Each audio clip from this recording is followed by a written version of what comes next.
Bienvenue dans l'archipel de Molène, au cœur de la mer d'Iroise. Nous sommes à 1 heure au large de Brest et par temps clair comme aujourd'hui, les eaux sont aussi cristallines que dans les îles du bout du monde. C'est un petit paradis où vivent 190 habitants à l'année, un trésor de biodiversité à préserver à tout prix.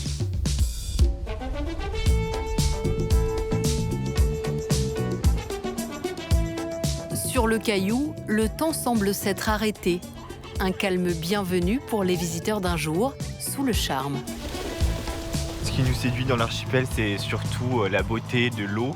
C'est magnifique, il y a des couleurs magnifiques. Moi, j'ai pas trop l'habitude des températures chaudes, donc ça va, c'est plus facile. On se sent un peu au bout du monde, effectivement. On voit quelques îles autour, mais ça reste tranquille, comme si on est un peu loin de tout, alors qu'on était finalement pas très loin de Brest en bateau. Une île qui séduit, une île où l'on vit aussi. L'un de ses trésors se trouve sous la mer. Bonjour, vous êtes Virginie ? L'histoire de Molène est intimement liée à la culture des algues. Donc, ici, vous avez la crème visage, donc, qui contient également un extrait de lichen. Donc, voilà, pour ses propriétés apaisantes et hydratantes. Virginie CIT a grandi ici. Enfant déjà, elle récoltait le lichen. La récolte se passe bien, Virginie ? Très bien, Gwenaëlle, très très bien. Moi, j'imagine qu'il y a des règles très particulières à respecter pour la ressource. Je prends juste la touffe du milieu et je passe à un autre plan. Ce qui fait qu'en fait, la plante, elle est quasiment intacte quand je pars. Chaque algue a vraiment sa spécificité.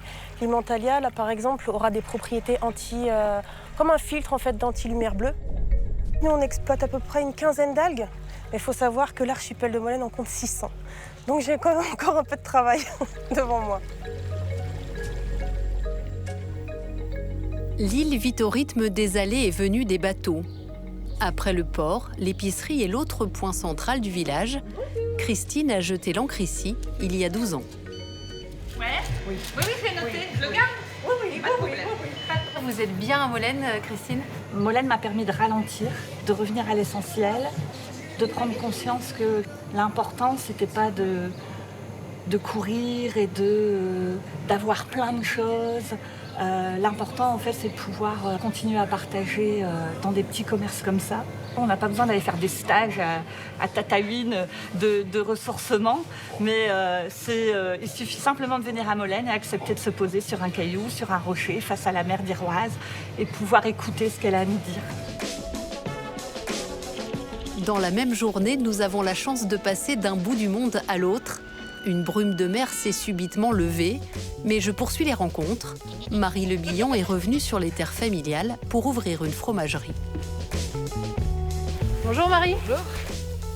Vous êtes ici depuis combien de temps, Marie, avec vos chèvres ? C'est la 2e année d'installation. Donc il y a toujours, vu que c'est une création, c'est toujours long, compliqué, sur une île aussi. De s'installer, c'était déjà être au grand air, on va dire, et d'être autonome aussi, pas d'avoir un patron au-dessus de la tête. Et puis on est bien ici, quoi, tout court. Une nouvelle journée débute. Nous avons rendez-vous avec Hélène et Armel, les gardiens du parc naturel marin d'Iroise. Hélène, enchantée. L'archipel de Molène est composé de 16 îles et îlots. C'est aussi le plus grand champ d'algues d'Europe. Les gardes ont un œil sur l'activité réglementée des goémoniers. Actuellement, ils sont sur une laminaire qui s'appelle la laminaire digitée. Donc il a travaillé au Scooby-Doo, il la récolte avec des sortes d'appareils qui tournent dans l'eau pour arracher les laminaires. Hélène et Armel sont les garants de ce paradis maritime, des îlots à l'accès réglementé car ils sont le refuge de nombreux oiseaux. Hélène, on se trouve où là ?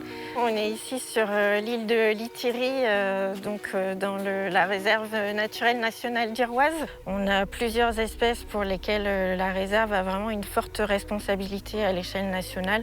Donc la première, c'est l'océanite tempête. La réserve concentre quand même les 3/4 de la population française. Pour le grand gravelot aussi, on a à peu près 1/4 des effectifs nicheurs français. Donc on a vraiment là un refuge, un hotspot de, de biodiversité. Paradis aussi pour les mammifères marins. T'en vois combien? T'en vois 2? Il y a au moins 2 phoques à sec. 200 à 300 phoques gris ont leurs habitudes dans l'archipel, mais attention à ne pas les déranger quand on les observe. L'approche des phoques nécessite une certaine expérience. Et suivant les pilotes, voilà, les phoques sont assez farouches chez nous.